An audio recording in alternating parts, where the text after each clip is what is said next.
for anybody watching this, Craig Hohnberger here, and I'm interviewing Linda Sheridan, managing partner of Snyder Company. And Linda has been a client of ours for how long now, Linda? How long have we been together? 4 years, 4 or 5 years, or so? 4 to 5 years, somewhere in there. Somewhere in there. Time flies when you're having fun. And tell us just a little bit about Snyder and Company. How long have you been in business? How did you get to be managing partner? Just a little snippet of the history. A snippet. So I'm kind of the atypical accountant. Been in public accounting most of my career. Found John Snyder somewhere along my journey. And John was at the stage where he was looking for his next generation. So we are a G2 business, even though we're not technically related to John. He was very much like a father and a mentor. So I found John going through my career. He was looking for some new partners and somebody to continue the business. So brought me on board as a partner. And a few years down the road, we found Vic Christopher, pulled him up from Florida. Being a CPA in Florida was not much fun. So he came to Ohio.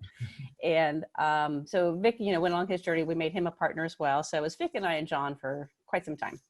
And very, very traditional, G1, G2 transitional type business. John was done kind of growing the business. I was anxious to get a hold of the reins so I could grow it, because I could tell that, John was in that mature stage. He had done all he wanted to do, but sliding into retirement and all that. Yeah. And he always said that, when he was ready to, he said, he always hoped that he would have the wisdom to step aside when he knew he needed to, but several things happened and it was hard for him to do that. So we went through a period of just kind of sitting there, just kind of revving our engines, and I'm getting impatient and so things happen, fast forward. So John decides it's time for him to turn over the reins. And so Vic and I execute, we start to buy him out, and then John passes away quite unexpectedly. So we were a few years into that. He was no longer in charge of operations, obviously, but he was still a presence. He was still the safety net. He was still there. He was the visionary, the key culture guy for the business. Sort of, kind of, but for him, it was really just himself. John wasn't the kind of leader that made things systematized. He looked for others to. He was inspirational in his own right and very, had that value base. But he didn't intentionally. He wasn't an intentional leader. And but he just was there, he was just John. So but when he passed away and now that safety net was no longer there, I really had kind of a oh crap moment. It's like I've been wanting this forever, and now I don't know that I got the skills to do this. I felt underdeveloped because there was no intentionality. And how do we develop? In John's generation, you didn't develop leadership intentionally. You just didn't. You were the boss. You were the business. You just did it. Now my generation comes along. We're a little bit more geared that way, but we had never done that. So we started searching. So I searched for resources. And so Vic and I spent about a year going back and forth to Dayton to a company over there called Aileron. Neat history, and they were into leadership development and, multi-dimensional and not unique accountants. We had a lot of consultants through the year that just did accountants. And that wasn't going to develop us out like we needed to. Those were days where they were operationally focused and technically focused, but they didn't focus on leadership, on the bigger skills that we needed. I knew we needed. Yep. So just by the grace of God, this guy called Chris Brown shows up in my office during tax season, which is not the time to cold call your accountants, just for FYI. But I showed up, and I was searching. I'm searching for something. I kind of Aileron's done all that it's going to do for us. I'm still searching. So Chris shows up, and the receptionist buzzes me. And she says, "Hey, Linda, do you have time to talk to Chris Brown from ActionCOACH?" And I knew a little bit about ActionCOACH, but I didn't know enough. And I went, you know what? I think I do have time. And so thankfully I did. And that started our journey, because that, and the other thing that's happened in parallel from my experience was I was on the hospital board, and the hospital was very mature, well-developed leadership. I mean, I just mentored off of those people as much as I could as well. They hired the Disney Institute. Yeah. At a huge price tag. Of course. Of course, yeah, to come up and do a cultural initiative. So how do you take a 2,000 person organization and intentionally reframe, define, and build that culture? That was really cool. So I got to experience what that looked like. Yeah. I just needed a way to do that with 12 people. Right. And so that's what started the journey. So then you and I and Annette met you guys invited us to a wonderful clam bake that was way too hot. Yeah. Actually, you came to one of our seminars that we I did at did, yes. the radio station. Yeah. Yeah, yep. So I started to kind of check it out. Yeah, went to one of the seminars and said, okay, I think this is, and I'm looking for resources for my clients as well. But I was really searching for me and my partner and my company. That's what I was on the search for. So then so we engaged Bougie Action Coach to do just a cultural initiative, something, I knew I wanted the result to be similar to what I saw going on through Disney. What I was amazed by was how parallel the tracks were.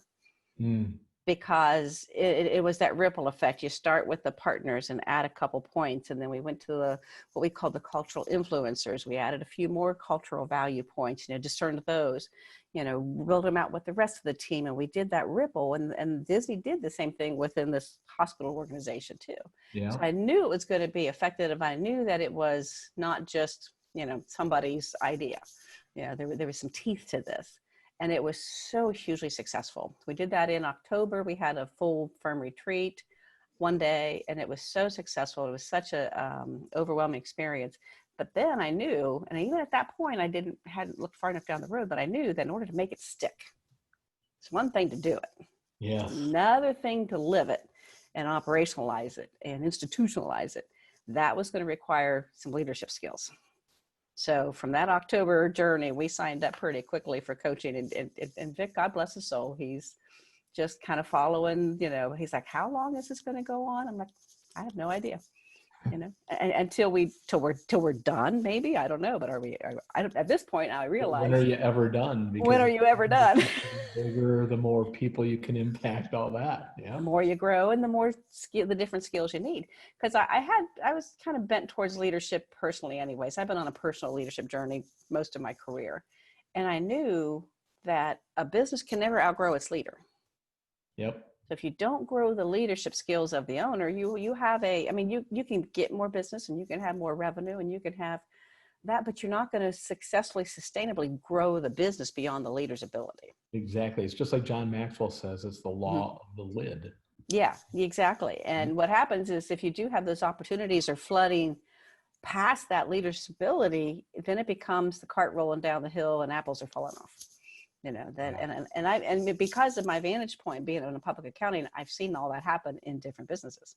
Yeah, because you work with tons of businesses yourself for decades. Right. Yeah. Yeah, my entire career. So I'm 36 years into this. Yeah, so I've been able to really pay attention and watch that because that's so for us to be able to then to take our experience and begin to share it with our clients too. So I have become just a huge advocate of the Bougie Action Coach. And I explained to people, I said, Action Coach is a worldwide franchise. They have a great toolkit. They just have a fabulous toolkit.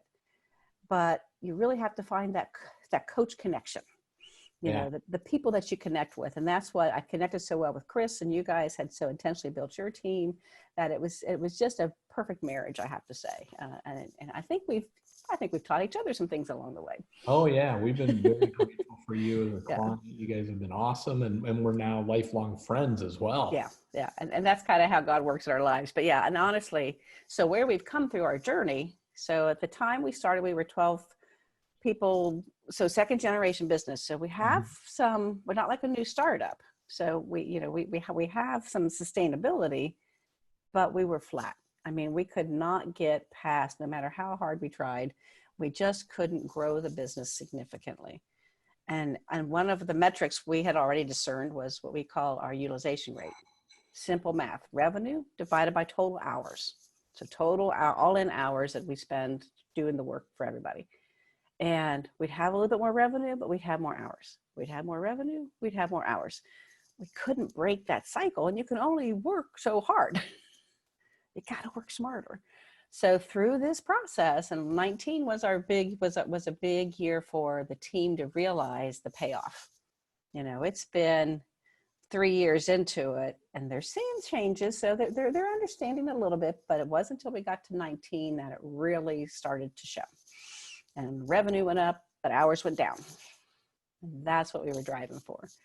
So then we set up, so I've had different, themes as we've been trying to kind of grow the firm and working with, Bougie Action Coach, we've been developing those themes and that formation. So last year, our first year, our theme was disruptive innovation. We've got to think, we're accountants, we're high S's, we're very systematic and we earn the boring green visor, stereotype sometimes. Because we're steady eddies. The world needs this. Now that said, you are an anomaly compared to many in your industry. Yes. There's a handful of you unicorns that are the outliers, but yeah. But you're right. The broad brush would be that boring, Yeah.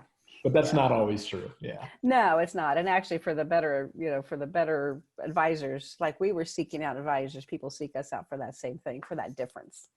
So yeah, it's funny. I say we're rebels with a cause.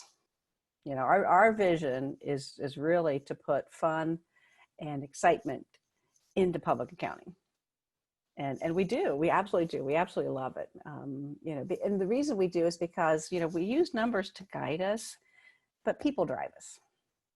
We acknowledge we're a people business, and that's what the culture is all about.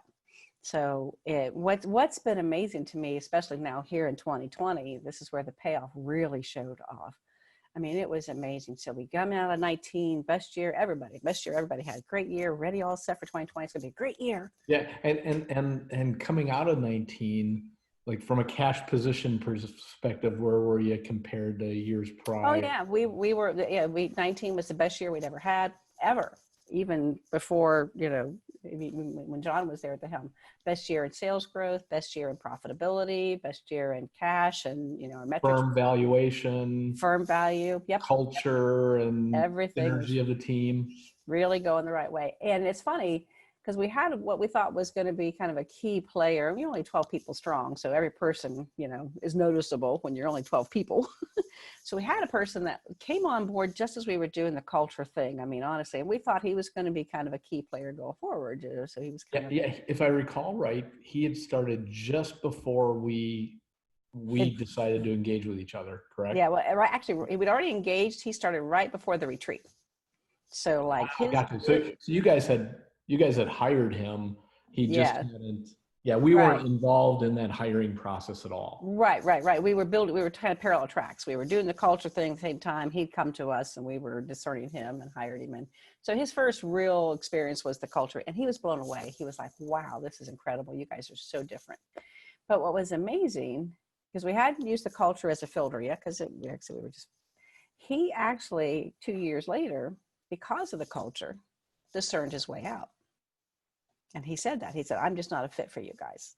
How cool is that? Because that's what we find is when you get really clear about the culture, the people that fit can't wait to come. And the people that don't fit don't want to be there because it's not the right environment for them. I mean, we thought he was, potential leadership down the road, be a partner down the road. I mean, that was his career aspiration, and we knew we would need it. So yeah, that was the best thing that ever could have happened when people get off the bus. And I have to say that in order for that culture to stick, I was, right with this. You have to have the intentionality as the leader to make it work.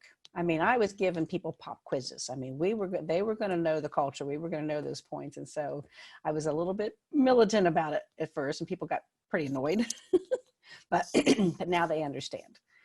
And I have to say the validity, the validation, I guess, that we've had for this whole process through now, the team really, really gets it. It is pretty cool. It takes time. And you know what, if you do it for 6 months or even a year and you're like, this isn't making a difference, that's the wrong mindset. You have to see this as a lifelong journey. And even if it is making a difference, you got to constantly keep pressing into it. It's like I could, take care of my teeth really well for 6 months or a year and go, okay, it worked. Now I don't have to brush my teeth or maintain I did that. I did that. I'm good. Yeah. No, it doesn't work that way. And we did. Sorry. No, go ahead. Back to your guy that you just mentioned, who you guys had brought in, technically skilled, great guy. I mean, he's an awesome guy. Right. And, just didn't ultimately fit the culture you guys were building, which wasn't clearly defined prior. So it was difficult to align that hiring decision. Oh right? yeah, right. Oh yeah, we didn't. He had the skills, he had the credentials, he had the background. He Yeah, had to be a good fit. really wonderful human being, good Right. character, all that, just didn't quite fit the culture you guys are building. And Right. that's okay. He can go Right. somewhere else where he does fit the culture. Yeah. And, but if I recall properly, he brought, like many accountants do, they'll bring their book of business with them. He And brought a he few brought some clients. clients. Mm-hmm. And one of those clients he had brought from a prior firm to the firm that he was at just before he came to you. Yeah. And her business followed, came with you guys then too. So he brought her from, his first Right. firm, his second firm, and now you guys. And she's a pretty, fast growing business. She was Yeah. one of the fastest growing in Central Ohio I last know. year. Sure. And Yeah. I think he probably thought, okay, this is my star client, Oh and yeah. I'm going to bring her with me when I leave Snyder and go Mm-hmm. elsewhere. Yeah. And what did she do? She stayed with you guys, She right? did. And yeah, and that's a neat part of the story because for Andrea, so she came in as a client, found us to be a different kind of firm. And really, he was looking for the more traditional firm. That's what he was looking to be a partner in. And that's, again, that's fine. But yeah, so when he was making his exit and he was contacting her, reached out to her. But before that, she and I had connected and she saw that we were different, that we weren't just about here's your tax return, here's a couple ideas. We helped her get renew. We had relationships that she was able to benefit from. We were able to give financing packages, help her with those kind of things, different things.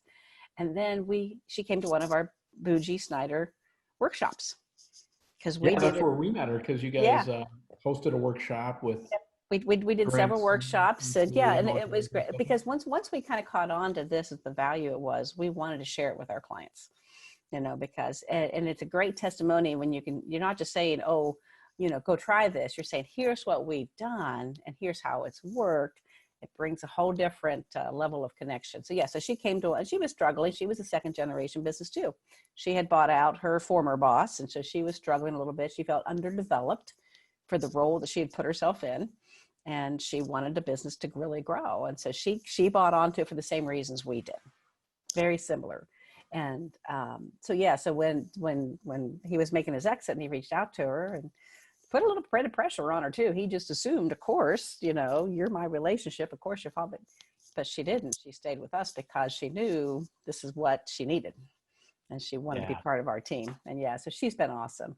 And watching her business grow, so this isn't just unique to Snyder Company, this whole bougie action coach process, because I've seen it work time and time and time again. Firsthand knowledge makes a big difference. So, and you know what, to be able to touch people in that way and help them realize their dreams. I mean, that's really where we get our satisfaction. It's not, Exactly. it's not producing the best tax return with the lowest tax. I mean, that's what we do. That's what we're paid to do. But our real value and our real passion comes out of helping our clients in very non-traditional ways. And this was one of them. So it's a neat success story. So then the other part, adding value far beyond what on the surface your firm would do in your industry. Right. It's adding true value to their overarching business, overarching lives. And one of the things I struggled the hardest with, and I can sometimes be a little dense. So as we were learning with all the different theories, is the be, do, have.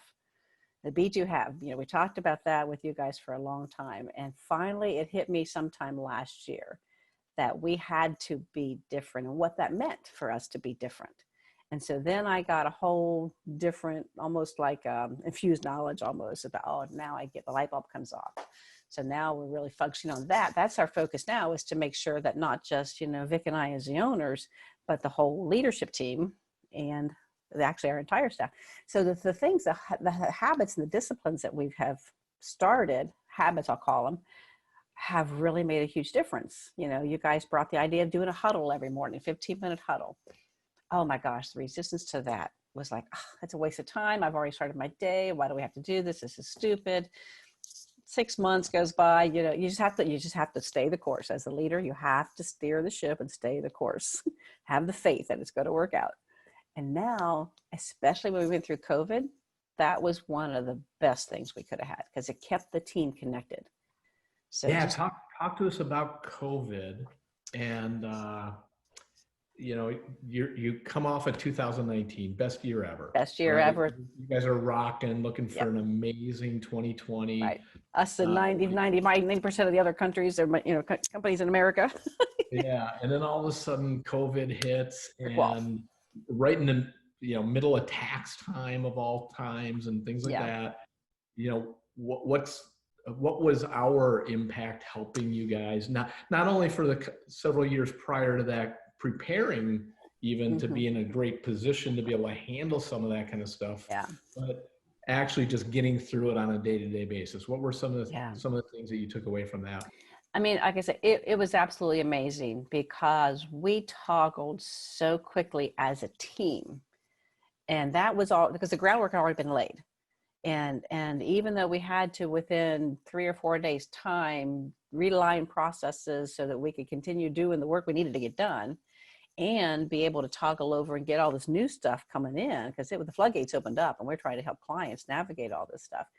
But the huddle became hugely important because that was our day-to-day connection. Every day, even though it's Zoom and little gray square tiles, we had to get used to that part of it. But absolutely, every day people look forward to that connection because they got to see each other every day, no matter what. And then it was kind of a sad story because I have a client and I've talked to her a lot about our experience with BG Action Coach, and she has her own leadership coach. She had another consultant firm that was doing culture stuff with her team. She had like 2 or 3 different consultants that she was paying to do what you guys do for all, do for us as in totality. The first thing when that hit, the first thing she cut expense-wise were those coaching services. That was the first thing she cut because it wasn't adding the value to her. And as you know, we don't know how long this is going to last, what's going to happen. The thing I refused to even think about, didn't even think about cutting, was our coaching, because you guys pivoted very quickly too. And we went into daily meetings. So I was having daily huddles with the staff as part of our habit. I was having daily huddles with Annette and with other clients that she coaches with. And we just said, business leaders, we were coming together every day, and having that resource was something I never even knew I needed. So it was just God's grace that we had that lined up, because it really got us through. And then not just, having those daily contacts, then your guys' network was coming in and we were getting resources and we were getting leadership training. How do you lead through this? We weren't battle ready. We weren't trained to battle, but man, we trained up quick. Yeah, nobody was. Yeah. How do you train for that? Through a pandemic. None of us have experienced that before. Yeah. Right. So, but we did it together, and having that network of, smart leadership oriented people that weren't just talking about accounting and taxes. We never talked about the data or heating and cooling or, cats, veterinarians. We didn't talk about the operational stuff. We talked about the bigger stuff. And the that's business of business, not how do I do my job better? Yeah. Right. Yeah. And that's the stuff that really, I think, makes the difference for companies that thrive through those kind of challenges versus ones that, if they're lucky, they survive, and a lot of them don't survive. Yeah. And the cool part is for those that truly press into it and build through that, like you guys are doing, it prepares you for when your competitors are not surviving and dying, and there's lots of acquisition targets in the future, potentially at cheaper valuations. All that kind of stuff is available as you take more market share. Yeah. Because you guys have a different vibe than a lot of other accounting firms. So clients are attracted to that vibe too. Yeah. We've used it as a real growth now. Will 2020 be as strong growth-wise as 2019? If we're lucky, we'll maintain that level, but maybe not, because the business economics. But what we've picked up along the way is huge, because we have 4 new staff with us this year. This tax season. Well, 3 people were with us during this tax season, and then we've just 2 weeks ago added another key person. So now we've got 14 people on the team. So we actually use this as a growth opportunity. And the neat part is all 4 of those people they're the first ones, I guess Mallory as well. So we've had 5 people hired through the culture filter that we have built. And that's made a huge difference. And it's really weird because each one of those, we only had 1 candidate. CPAs are hard to find, especially, you don't have like a pool of CPAs coming to you get to pick from. That's not the world. So even though we only had one candidate for each of those hirings, we've put them through the culture filter because we weren't going to hire them if they weren't the culture fit. And they were. And then not only that, but we also were very intentional and clear about here is who we are. So they could decide whether they were going to cut, and they knew the expectations. When people know your expectations, people want to do a good job. They really do. And the cool part, the way, we approach it and teach and work with you on is we start with that cultural filter right from the very first ad that you're placing out on the job boards and things like that. Right. So they can filter in or out based on culture, not just do you have X number of years in, an audit or whatever you're looking for. And we built it into our website. So one of the first things after we did the culture things, then we turned, and that's the thing in working with Bougie and the ActionCOACH tools, is it's so multidimensional and multifaceted. And even being, CPAs are considered pretty accurate, got business acumen. You think, oh, we're the business advisors, right? We don't know all that stuff. So the ones that are humble enough to realize they don't know all that stuff and then seek those partnerships and that training, they're the ones that really can grow and thrive, because it has been just amazing how that has grown up. And so we're excited. So, so we've just added the new gentleman we just added. So he's 2 weeks on board now. And again, he's a great fit. He was looking for the non-traditional firm because he left a very traditional firm. And he actually knew about ActionCOACH. Yes. And yes, right. Because he's coming from West Virginia, and he had an ActionCOACH franchisee down there that he knew about. He hadn't worked with him because his firm was very traditional. We're accountants. We don't need that stuff. We'll figure it out ourselves. We got all the answers. And so many things. And he's younger, and he challenged his partners. He was trying to challenge the status quo. And he just got tired of pushing on the rock, and he just, discerned his way out. But sent us his resume, which I promptly trashed because I thought it was spam.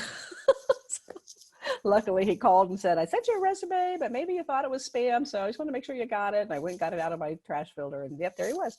But but the fact that he had looked at our website, he knew he had enough of an idea that we were different. And our values and his values aligned with our values before he even sent us the resume. And so when you realize that's, when you really take those cultural value points and you live them, you breathe them, they become the fabric of who you are. Number one, there's not even a best part. There's so many good parts. The drama and all the workplace stuff that goes on when you have people involved, it's gone. It's just not there. The culture takes care of itself. And as the partner, you don't have to deal with that stuff. I mean, if that's not a compelling reason to do it and live it and breathe it, I don't know what else could be. But then how it attracts clients and how it attracts staff and growth. And it becomes absolutely that fabric of your being. And then the magic can begin. Until then, you have jobs and you have a good business. But once you get that piece in place, and you humble yourself to realize that, hey, I got lots of room to grow, and I have to grow my business. That's when the magic begins.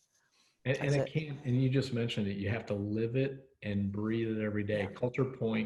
Culture has to be something that I would rather sell my business and walk away if I have to violate my cultural principles. It can't just be words on paper that you're really not living, which some companies, many companies, corporate world, a lot of them have nice little core value statements, but they don't actually live them.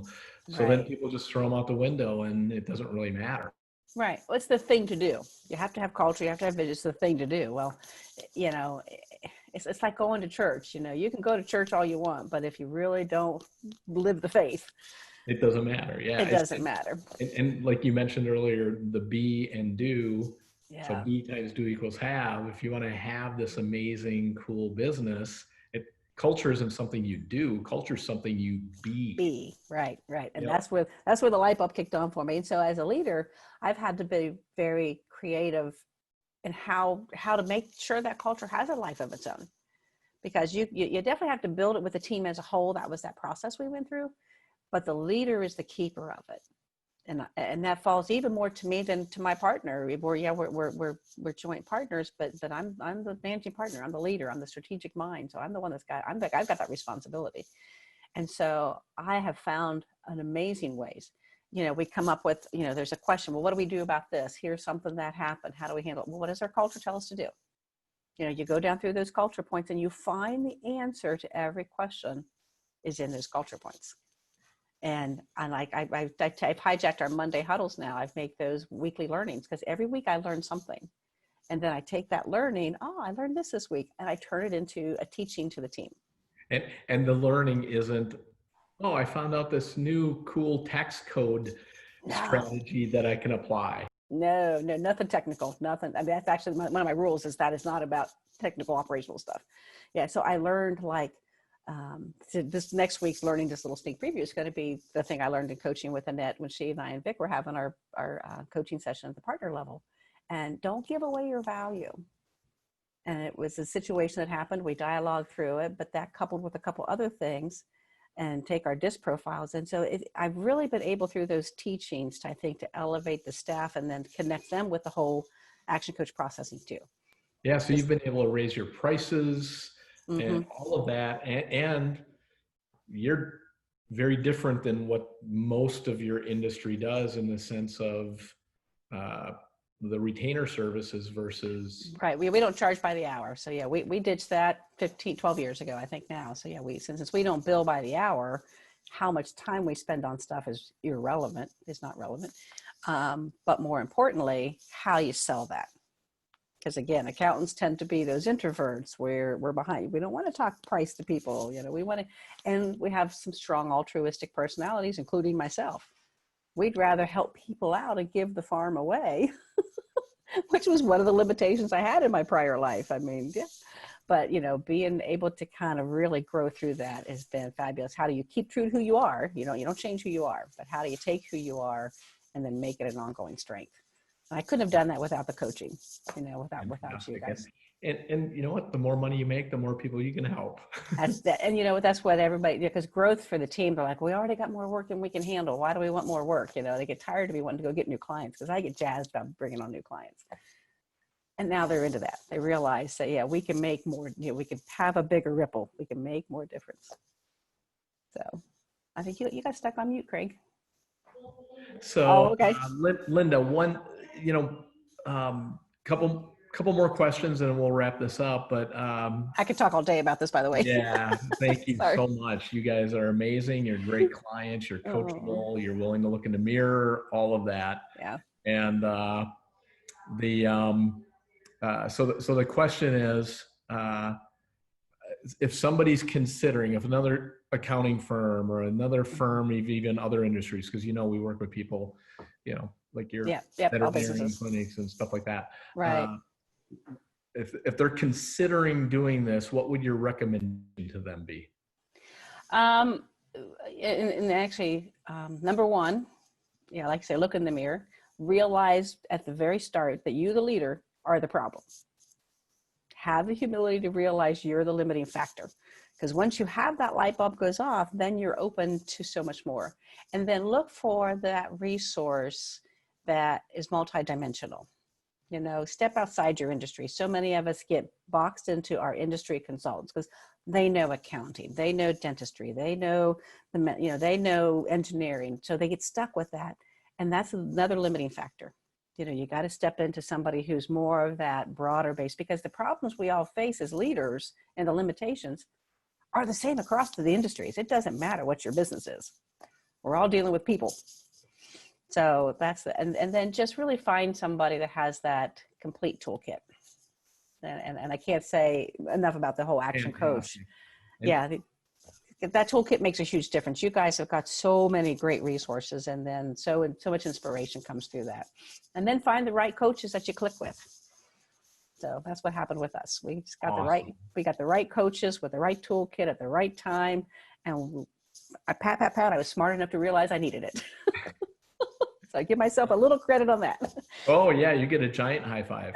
Most of it's the grace of God, but at least at least I was listening. I was at least listening. Yep. You've been to some of our national conferences as well. Yes, yes, taking And more and more with and action more. coaches from all, well, I guess North American, I guess it's not just Mm-hmm. national, but North American conferences Yeah. where there's action coaches from all over North America and clients from all over Mm-hmm. North America. And I remember the first year it was kind of goading you into, Yeah. It was Linda, tax just find a season. way to get there. And what has been your experience with that? And what's the value of being able to go to those? Yeah. Well, the biggest limiting factor is that it's during tax season. I mean, in our world, everything stops between January and April 15th. Everything else gets put on the shelf because it's tax season. So that was the first peel. I had to peel away and realize that for 4 days, the firm is not going to fall apart. It'll be okay. First year, I honestly didn't get as much out of it because I didn't have myself in the right frame of mind. I was still thinking, gee, I should be back at the office. I should be back at the office. Once I let go of that and really opened myself up to it, the second year was fabulous. And then the third year, I took 3 more people with me. 2 more people, I think. No, yeah, 2 more people. Last year, we took 3 of us. This year, we're taking 4 of us. And so Amazing. So you're taking literally four people out of tax season. took a chunk of your staff, a I've decent only percentage of got your 14 staff people. in the middle of tax time to a Right. conference. Yeah, and they're scratching their heads like, what the heck? But again, the growth opportunities are so huge, and actually not even that one. So one of our leadership team has gone to the one in Chicago. She went to one with you guys in Chicago with Ashton or Keurig, and she came back on fire. Somehow you're getting muted on me, sweetie. I can't hear you. You got muted. Oh, there was some Oh, noise in the background. I oh, was okay. Sorry, I taking, didn't know you were yeah, talking to me. yeah. Yeah. So, but that's been the amazing part. It's not even, and again, all the different resources that you guys have brought to us has just really made the team different. I can't even begin to say what a different firm we are today than we were 4 years ago. That's awesome. That's And what it's what all does the about. future look like for you? So it's been a great 4-year journey and Yeah. all that kind of stuff. Where do you see things happening Oh, in the you future? know what? It's almost hard to, yeah, it's so cliche to say the sky's the limit, but it is really hard to see. We have a plan. We devised a plan, but I think we're going to blow that away. I really do. This has taken on an energy and a life cycle of its own. And And how much actually, are we challenging you guys every time you guys set a plan that we're like, oh, yeah. that's not Oh my big enough. gosh. Yeah, yeah, yeah. Everything we do, and that once increase it another 50%. Here's our goal. Okay, now make it bigger. And the funny part was we kind of negotiated the goal for 19 and we blew it off. And so that win was huge. But I have to say another big thing is, my partner's been great. He's come along, but he's not got the same drive and vision that I have with all this. He quit asking how much longer we're going to be doing this coaching. He is no longer asking that question because He he just knows understands. it's part of the deal. Well, yeah, and he has seen the value too. Yeah, yep. So he's a later. I'm an early adopter. Yeah, He's his a later. equity is worth a whole lot more money than it was Yeah, before, right? yeah, yeah. So he's definitely sees the value to it too. So it's been great, and my team. I mean, just to watch them blossom, it's been great. We've lifted up the team and the structure. We're giving them, new roles and new responsibilities, so they have room to grow. I just can't say enough about what an amazing journey it's been. You guys have changed our world. You That's rocked it. awesome. You rocked our world.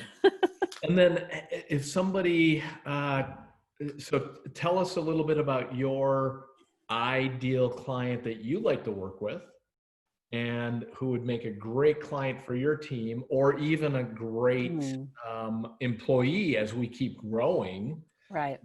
So that you can really talk to that and what makes you different as a firm. Obviously, a lot of this covered that from a culture perspective and things like that, but is there anything else that you left out that you can share? So if there's somebody looking for a new role as an accountant, they're disgruntled where they're at currently, and or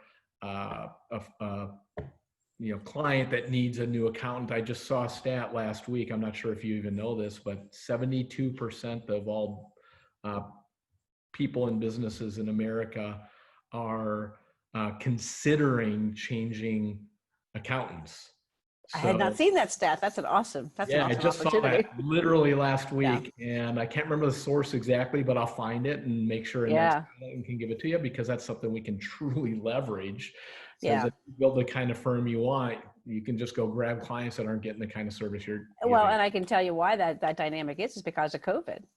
Because when that tsunami hit, people looked, they didn't, some people didn't even know to look to their accountants. It wasn't, but some did, because there was so many tax things coming down so quickly, and they weren't getting the advice from their clients. And we were able to pivot and resource, and we sent out, I do tax bites. So I send out, because we have a system in place, I can send out just informational snippets. And then I had a lot of clients saying, oh my God, that PPP loan was such a cluster. And they just kind of quit calling, because they knew the tax bite was going to come. They knew the answers were going to come, and they knew we had the answers. And that's what people are looking for. Now they know, they understand that an accountant isn't just somebody who puts numbers on a tax return.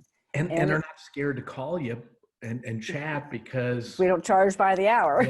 It's not like, oh my gosh, I got a budget to call them. Right. Well, what they do the math. Okay. They bill in 15-minute increments times, $100, $200 an hour. Is this call worth $75? I don't know. Maybe it's not. And they don't call. So yeah, we took that all off the table, because we just have we call it kind of almost like open borders. It's an open relationship, because we realize we can serve you better if you don't have that limiting factor. Now we still put the price up, and we still have, we're still, charging for the services. That's what we do. But it's been just to be that resource. And I'll get emails from clients saying, we need Linda, help. They're just reaching out to us in a whole different way than. So who's the ideal perfect client for you? So for us, I like working with startups. They're a little tougher, but I would say our ideal perfect client is a lot in that generational shift as well. And I'm not a limiting factor. We work with all kind of clients, but those are probably my favorite, because they're going through the same challenges that we're going through. And so we can coach them and kind of help, not coach them professionally, but we can help lead them through some of those business challenges and add more value. Plus, we're a big enough firm, and we have so much talent around the table that we can handle different stages of life. We can talk about, trusts and estates and valuations and tax strategies and financial statements. The only thing we don't do is auditing, which I'll never do auditing, because that's not much fun. There are firms that do that. So, but we're able to we're big enough that we can really offer a broader spectrum of services. People are surprised how much talent we have around the table, but we're small enough that, they matter. They're not just, getting filtered down to the lowest staff person. They have a team. We have a team concept, and they love that. So they have access to multiple people who are on their team. So we just offer a whole different experience. And where do you do business, and where do you like to work with clients? So geographically, we're Central Ohio, especially with technology. We're not limited to that. We've had some clients that have moved out of state a few times, and we still work with them. Technology is enabling that really well. But at this point, I'm not reaching out to multi-states to try to go find clients, but mostly Central Ohio and through the southern part of Ohio. But yeah, no limitation. And the same with staff, attracting new people like our newest addition. He was so tired, and all of us have been burned out by the traditional accounting firms, where it's a matter about billable hours, and your producers, you get the work done so the firm can bill that work, and then you can make more money.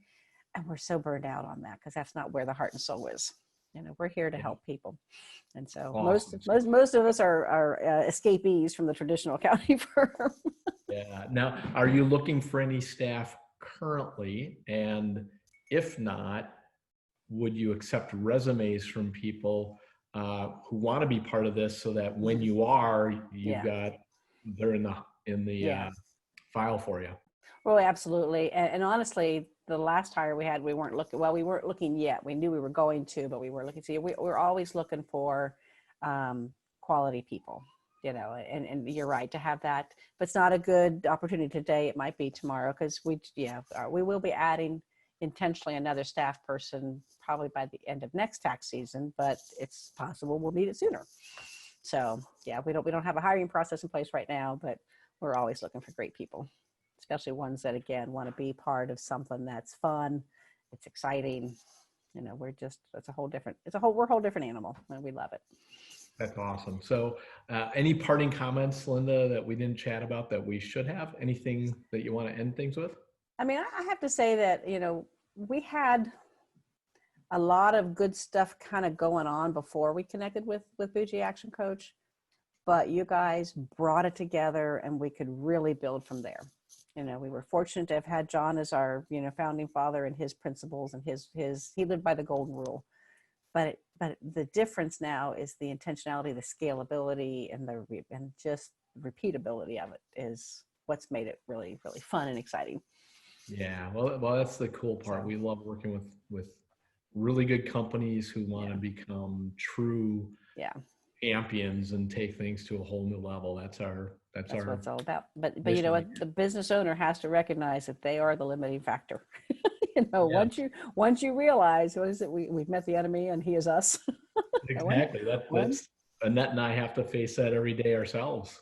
Yeah. Yep. So once you get in that growth mind, then that's when the magic happens, and it has truly been magic. It really does. Can't So say enough. fantastic. Thank you so much, Linda. Oh, thank you so much. You guys mean the world to us, and you know that. Awesome. Well, say hi to Mike, say hi to the team, give big hugs, and let's get together soon. That would be awesome. Without masks someday. Yes. All right. Thank you, darling. Love you. Bye-bye. I love you too. Bye.